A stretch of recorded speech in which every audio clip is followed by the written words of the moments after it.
The Kai the Magpie slices and dices, and afterwards he says, "I'm not a swordsman. Renegade the Sunset Wings has a soft spot for humans, and snitches get stitches."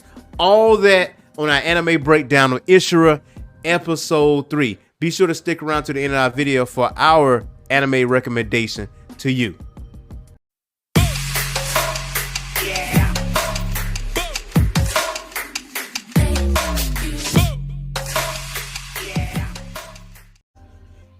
Yo, what's happening, everybody? It's your boy Earth Mac, the mad scientist. In vivo. This is Anime Breakdown Ishura, episode 3. Now, this episode gave us a little bit more to chew on. Yes. And we were introduced to the Kai the Magpie, and obviously in prior episode we was introduced to Renegade the Sunset Wings. But you see more of him. And also Taryn the Guarded. Now, also, she's also known as Taryn the Punished by manga. So if you look on Hulu, you might see a different name, but you know, you debate on your own with that one. So, episode 3 begins with a little boy thanking Taryn for helping his dad and offering her a handcraft he made. She explains that she did not do anything personally, and rather she sets the rules to ensure citizens prosper. And the narrator explains that Taryn's position on the war against Aricia. So she seems like a well-respected leader in Lithia, and well-liked even by children. And the fact that she's walking around in the city, in town, you know, looking after things, is not like a king or queen would just be sitting in their castle, not just doing anything. Yeah, she's already got my respect, like, automatically. She gave me Olivier Armstrong vibes. That is a perfect analogy. Yo. Wow, that's perfect. That's perfect. Because I was watching, I'm like, when we were first introduced to her, I didn't realize that it was a her until I heard her speak, and I was like, wait. Yeah. But she gives Olivier Armstrong vibes. Yeah. Now I that may change depending upon, you know, us getting further into the story and seeing how she actually is, like, personality wise, but just based off this first episode, that's immediately who I thought of when I was watching this episode. I didn't think about that until you brought it up, and now looking back at that episode, I see that. I really do see that. For those two to be in the same room together would be very entertaining. It would. But I feel like Taryn is a little bit more even keeled than Olivia is. Like, people fear Olivia, all right? Like, I mean, but like that makes perfect sense because her entire family is crazy. So there's that. Yes. Like, she's not to be played with, not to be trifled with. Yeah. And so fast forward, like, Taryn finds out the Kai did not take out the golems. It was someone else. Another cool thing was she walked in and she was like, "I know you're in here, Kai." And he was like, "That's amazing, you keep doing that." And she's like, "I really didn't know you was in here. I always say that anytime I walk in here." So, and she kept it 100. Like, she could have just kept the cool factor and like, "Hey, it's what I do." No, I really didn't know you was in here. I always say that. So, and going back to the golems, the golems that they were talking about, I believe, were the ones that Sojiro took out. Yes, those are the ones. And he was like, "Yeah, I investigated, fam, but they were all dead by the time I got there. It wasn't me." And he keeps reiterating to her that he's not a swordsman. And she calls him that, but he doesn't acknowledge it. He's like, "No, I'm not a swordsman. You know, I'm something else." And we see that because she told him that she suspects there's spies in the area. I'm gonna need you to go find this out, like, quick, fast, and in a hurry. Yep. All right, fam, I got you. I'm gonna go handle business. And he goes out and he sees these bandits, and the way he analyzes and the way he deducted that, oh, you are the spies, and saw their facial expressions, it was a wrap.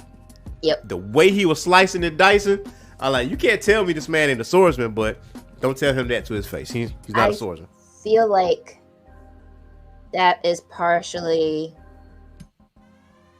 a part of me thinks that it's mostly because of the connotation that's associated with swordsmen, like honor and that kind of respectability. Yeah. And he says he's not a swordsman because he's not. He's actually a thief, a plunderer, if you will. And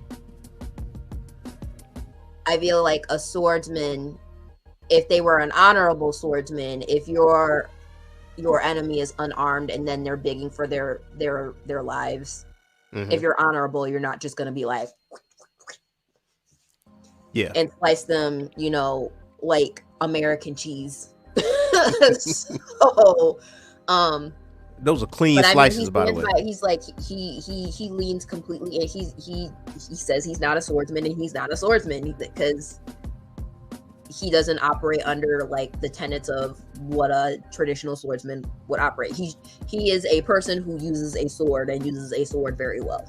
Yes, very well. And we talking about clean cuts like this. It was like fresh blocks of meat. Like, that he asked oh boy a question, didn't even give him an opportunity to answer. Nah.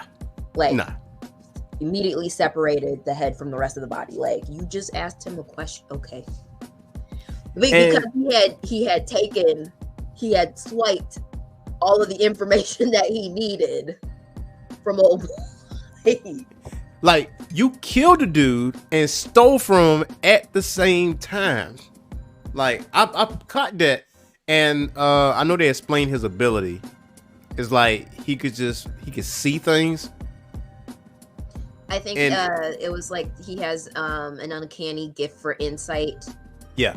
He has very, very, very like eagle-eyed vision, essentially.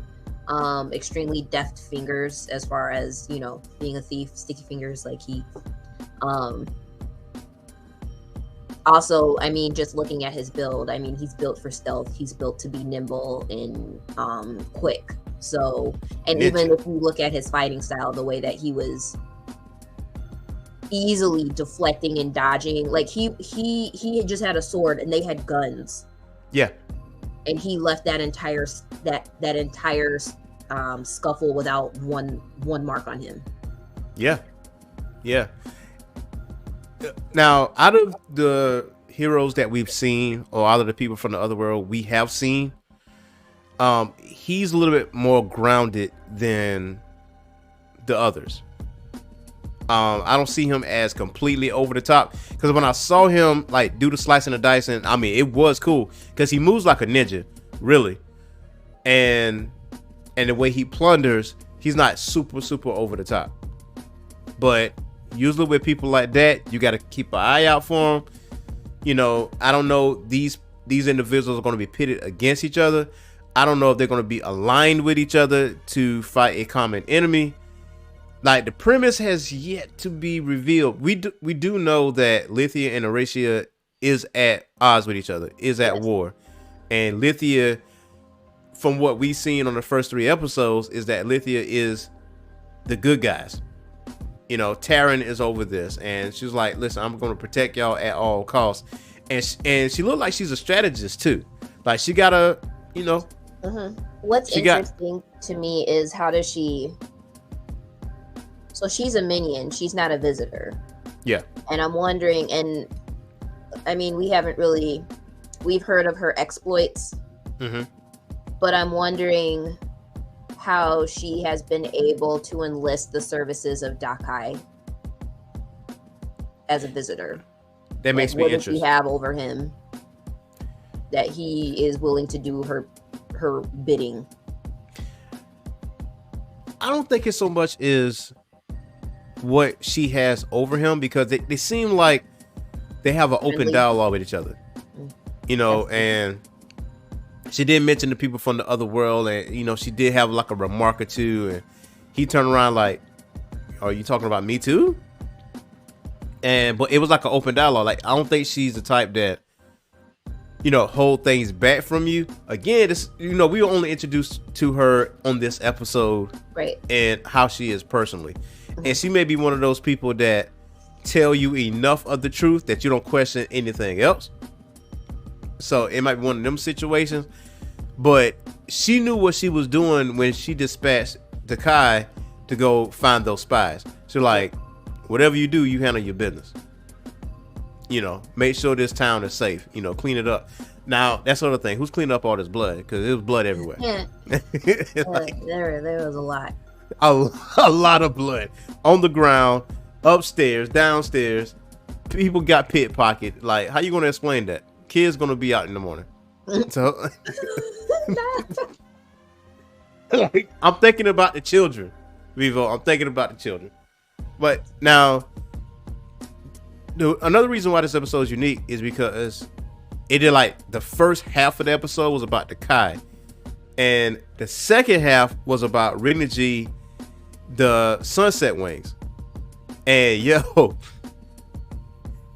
I never seen someone snitch so fast. Listen, there wasn't. Hey guys, I know you are enjoying our show, but just a quick second, I want you guys to subscribe to our Patreon and continue to support us, because the more support we have, the more cool things we can do. Now, we have two different tiers. We have a $5 tier and a $15 tier. The $5 tier guarantees you a bi-monthly edition of Orange Phoenix magazine, where we cover all things of geekdom, whether it's anime, manga, pro wrestling, comics, cosplay, you name it, we nerd it. That is our slogan. Now, you might be asking yourself, what about the other months? Well, monthly, you get entered into a giveaway drawing. So if your name gets pulled in the drawing, you get some of the cool stuff that we buy from these conventions from the past, the present, and in the future. We talking figurines, we talking Blu-ray DVD sets that's typically not aired on any streaming service. We talking various forms of artwork, because we know when you go in that deals room and you go in that artist alley, you want to buy so much things and you got a budget. But say you might not be able to get the things that's outside of your budget. We may have those things. So you get entered into those drawings and you have a chance to win those cool things. Now, the $15 tier. The $15 tier, you are guaranteed the bi-monthly edition of Orange Phoenix magazine. You are automatically entered into the giveaway drawing. Plus, you get early access to all of our videos before it gets aired on YouTube. You got it? All of our videos air before YouTube. Tendency to be 24 to 48 hours before, and also any private videos be sent straight to you guys. So we're talking both videos early access and videos that is never going to air on YouTube. You will have access to that as well as all of our past editions of Orange Phoenix magazine. That is the $15 tier. So please continue to support us as we continue to grow. And without any further ado, let's get back to our regular scheduled program. If they didn't even have time to take a breath, and one was like, "I know who did it." It was him. He named him. He gave him his government name. Yes. And then the one Wyvern was just. He was like, "Oh, what?" Hey yo, what the fuck? he was flabbergasted. Flabbergasted. Yo, like, Ritter's just like, hey, this girl is missing. We eat enough. Like, what is going on out here? And I'm like, he didn't even finish his sentence. He ain't like, listen, before you start, fam, is that dude over there? He was like, you know what? Let me go ahead and just make this quick. Listen, I bet he knew. He was like, listen, if somebody doesn't tell, we all gonna get it. That's exactly how you look. He was like, you, sir, have been voted off the island. And it was a commander. It was Commander Luquel, and Luquel was like, he was speechless. I know what he said in his mind, like, you raggedy bitch. Man, you a bitch. You a bitch. You out here snitching. You out here snitching on me. Rendigy's like, so you ate a little girl, huh? That's so hot in the streets. And like, didn't he ask him, do you have something to say in your defense? And old boy was just like, yo. And then, like, he didn't even give him a chance. He did his little spell and fried him, and I was like, oh. And then after he was done, he was like, oh, all of y'all are gonna get reconditioned. Why? And they just sat there like, okay. I just told you who ate. It ain't us. Like all you newbies that came in before, all y'all getting reconditioned. Y'all would not be trash under me. Yo, that whole scene was just hilarious because I don't know why I was looking at it right. When he was like floating in the air doing his lecture, did he have Commander Lukwell in his mouth or pieces of him in his mouth? Yes.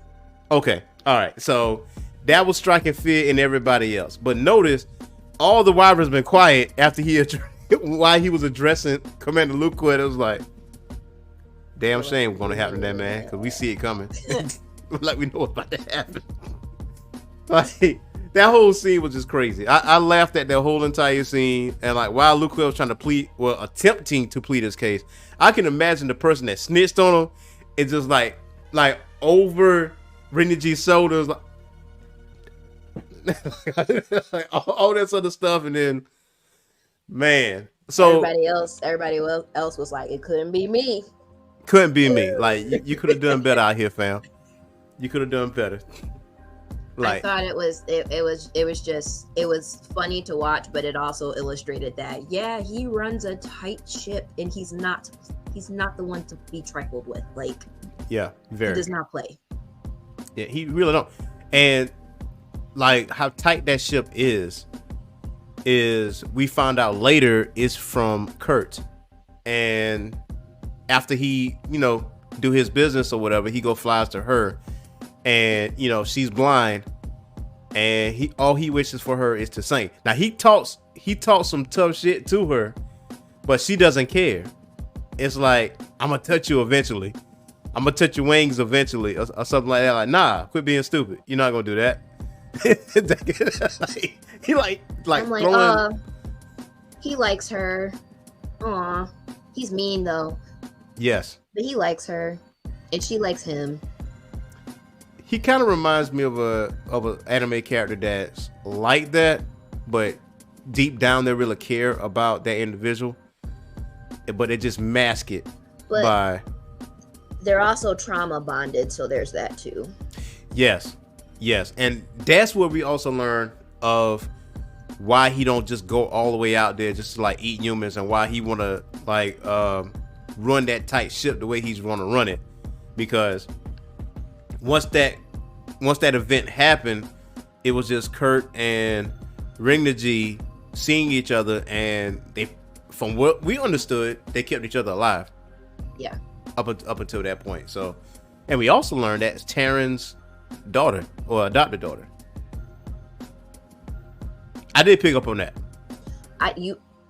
Did I miss that? Yeah. Oh, yep. Yeah, I did pick up on that. I was like, oh, okay, nobody's touching Kurt. But, Rendigy says, hey, this war is coming. And she was like, I'm going to stay. He was like, are you dumb? Like, you're going to die. And she was like, that may be. But we really do see the relationship between a wyvern and a human. And sit there and listen to her sing, and that soothes him, that puts him to sleep. He takes a little nap, and he's like, all right, I'm out. Mm-hmm. I'm gonna fly out. So again, like with this episode, it really wasn't much to it. Like the first half of the episode obviously was just complete, blood splatter. Yeah, Rendigy on the second half was hilarious with the snitching. And you get to learn his relationship with Kurt and how he respects that city that he is sworn to protect in the air. Mm-hmm. So, what you thought about episode 3? Like as a whole? I thought it was good. I mean, it one introduced us to, you know, a new player that's going to be on the ultimate chessboard. And then it gave us additional background about a previous player that we've already been introduced to. And so I'm assuming that the next few episodes will also be introducing additional players, because I mean, looking at the wiki, there's a lot of other characters that they have not yet gotten to. So I'm interested to see who's going to be next. Yeah. You know how a lot of anime will have like episode previews for the next episode? Did they have previews for the next one? Because I don't remember seeing them.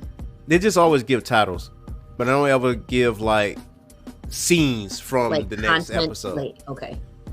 So the two anime that we picked, Solo Leveling and this one, they just tells us, you got to tune in if you want to find out. Exactly. That's what it's telling you. Yep. And also, if you want to see Ishura, again, if you haven't seen it yet, you can watch the first 3 episodes on Hulu. It's in the ticker down below. And also, obviously, we got another anime recommendation for you guys, and this one is on Netflix. It's called Delicious in Dungeon. So far, it is 4 episodes, and to conquer a cursed dungeon and save his sister, Lalos must make a choice and eat the monsters in his way, or become their next meal. So, it's kind of like an isekai in a way, but the monsters that they conquer, they make meals out of them, basically. So it's like Toriko, but not. It's like Food Wars, but the food actually looks good. Like, okay, so I haven't seen Food Wars.